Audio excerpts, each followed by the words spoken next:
I mean, you can't really do a video without a dram.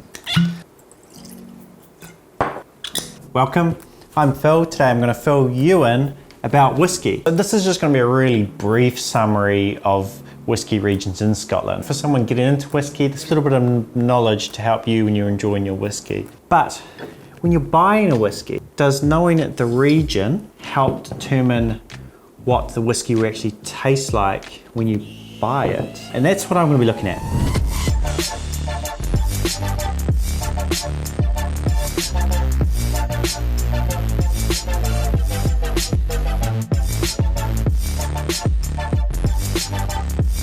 Now we have to go back. Now what happened was in the 1920s, the master blenders wanted to sort of categorize the different regions of Scotland so they could sort of narrow down the different tastes of different places. So I'm just going to talk a little bit about each one, kind of what some of the flavors you might expect, but there's an exception to every rule. You know, each time I say there's going to be a flavor, there'll be that one distillery who's just done it completely different. Even on Islay, which is known for really smoky whiskies, there's non-smoky whiskies like the Laddie and Bunnahabhain. But we're looking at sort of the center of the bell curve. What is the kind of general feel when someone says this is a Speyside or this is a Lowlands? What are they kind of saying? So we're just going to look at the more generalized aspects of the whiskey regions. All right, let's bring up the map. So there's 5 different regions in Scotland. You've got the Highlands, Speyside, the Lowlands, Campbelltown, and Islay. But for this video, I'm going to include a 6th region, the Islands, which is actually part of the Highlands, but because there's quite a few little differences there, we'll talk about that as a separate region. So let's talk about the biggest whiskey region, Speyside. Speyside is in the northeast of Scotland. Speyside is like the Manhattan of Scotch whisky because it has the highest density of distilleries in one single place. It's with over 60 distilleries in this one place all around the River Spey. Now the main reason that there's so many distilleries in this part of Scotland is that it just made common business sense. There's a great transportation network that used to come up and go out east, and then it sits in an area with lots of fertile rivers and glens where all the water gets used for all the distilleries. And Speyside has the River Spey, which provides plenty of water for all the distilleries there. We find the reason for the distinctive quality of the whiskey which will ultimately appear. For the water is the water of the Highlands, pure, fresh and crystal clear. The water which bubbles from the mountain springs. Out of all the regions, you're probably most likely to have heard of some of the ones from Speyside. And these include the Glenlivet, the Glenfiddich, and the Macallan. And just these 3 distilleries alone make up nearly 1/3 of the single malt market in Scotland. Speyside is generally known for its more smooth, refined and sweet whiskies. Now, because it's such a big region, there's exceptions to every rule. There actually are some smoky whiskies you can find there, but generally there are a few flavours that you typically can find and expect from most Speysides. So in terms of some of the flavours you might get on the palate and the nose, there are flavours like apple, pear, honey, floral notes, nutmeg, vanilla, cereal, and also there's a lot of sherry casks throughout the Speyside region that a lot of distilleries use, so you will be expecting a lot of dried fruit and a little bit of spice. So if you're not really into the smoky whiskies, if you're not really into peaty whiskies, Speyside's probably a good place for you to start your journey exploring whiskey. So the next region is the Highlands. And the Highlands are the biggest whiskey region of all Scotland. It covers from just north of Glasgow all the way up to Thurso. Now with the Highlands, there's even more of a vast variety of malt and flavours you can get from all the different distilleries throughout the Highlands. So it is quite hard to pin down exactly what you would expect from a Highland malt when you buy one off the shelf. There's still a centre of the bell curve. There's a lot of similar flavours that a lot of the different malts share in common. So some of those flavours are fruitcake, malt, oak, heather, dried fruit, sometimes a little bit of smoke actually. Not extreme, but sometimes you get a little bit of smoke. They can be quite oaky, quite malty and organic, you know, that sort of heather, sort of grassy earthy kind of floral flavours as well. And the next region we're going to talk about is the Lowlands. The Lowlands are the second biggest whisky region in Scotland in terms of total area it covers, but it's currently only home to around 5 distilleries. And unlike other regions of Scotland, all the whiskies there used to be triple distilled, and the only one now that still triple distills is Auchentoshan, whereas most other distilleries just double distill their whiskey. This triple distills their whiskey. So some of the typical flavours you might be getting would be grass, honeysuckle, cream, toffee, toast, cinnamon. They're often lightly bodied, they're sort of fresh and young tasting, citrusy, and often can have a lot of cereal notes as well. So the next region is Islay. Islay is another really famous region, especially known for its smoky whiskies.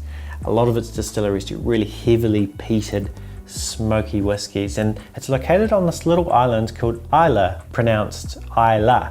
And it's a great little island, and if you ever go, you can do a great road trip around all these little distilleries. But actually, even though it's such a small little island, it's actually home to 8 distilleries and more to come.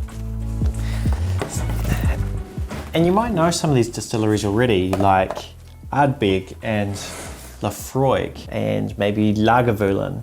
All quite famous whiskies, all known for their intense peaty and smoky flavours.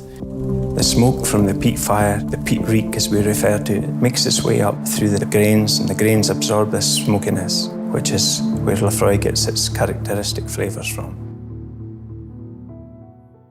In terms of some of those flavours, what you're going to be expecting from your typical Islay whiskey is seaweed, brine, apple, smoke, vegetative, boggy, iodine, medicinal, charcoal. Now that's not all Islay whiskies. Some whiskies on Islay are actually not peated, like the 12-year-old Bunnahabhain.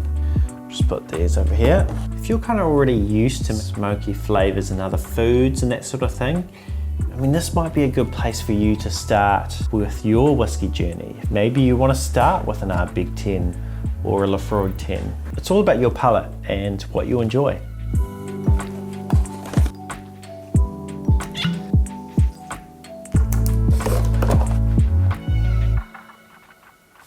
So the next region we're going to talk about are the Islands.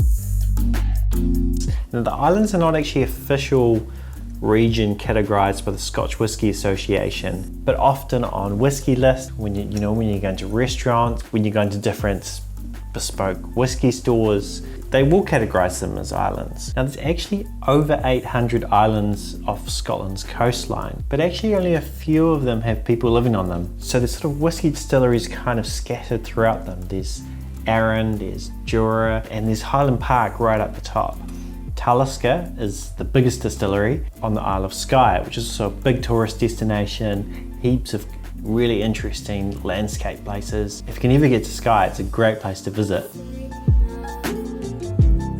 If you're into kind of fruity whiskies, or if you're into smoky whiskies, islands can accommodate for both. So there's quite a large variety of different flavours you can be getting from island whiskies as well. So some of the flavours you might expect from an island whiskey are citrus flavours, some are quite salty, there's some sweet, herbal, there's fruity, there's nutty, brine, oil, black pepper, honey, there's lightly peated, fresh, marine, salty, spicy.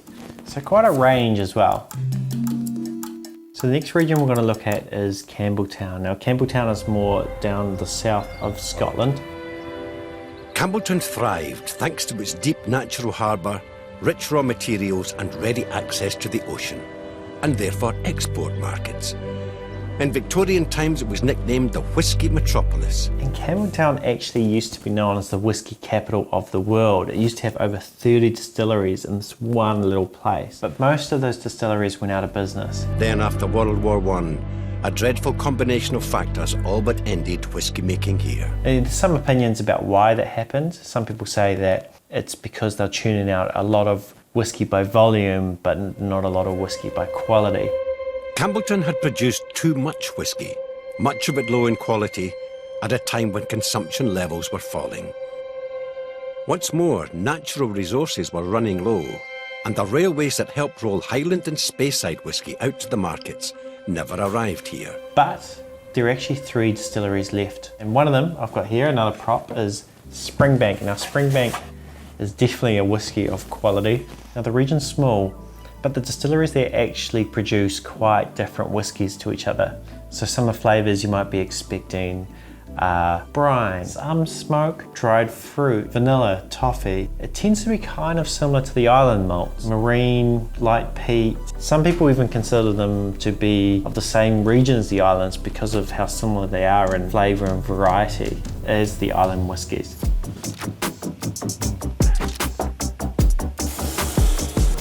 So now that we've gone through all the regions, you might have noticed a trend that pretty much every region can have a huge variety of flavors. Do you need to know the regions to better understand whiskey?